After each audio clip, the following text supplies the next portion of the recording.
Goeiemôre, Dok Matt wat praat. Ons het altyd 'n ou koortjie gesing, Majesty.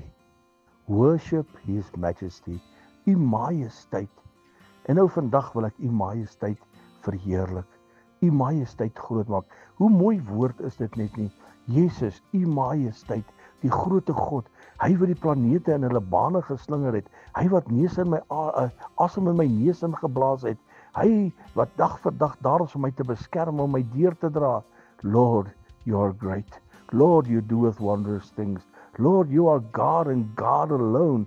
Lord, teach us thy way, thy will. Unite my heart to fear thy name. I want to praise thee, O Lord, my God, with all my heart. I want to glorify thy name. Want u is die Alpha, die Omega, die begin en die einde. U is gister, vandag en tot in alle ewigheid dieselfde. U is die onveranderlike. U is die redder, u is die geneesheer. U is die God wat lewe.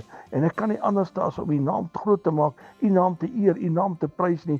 Majesteit, u majesteit, my groote God, my groote koning.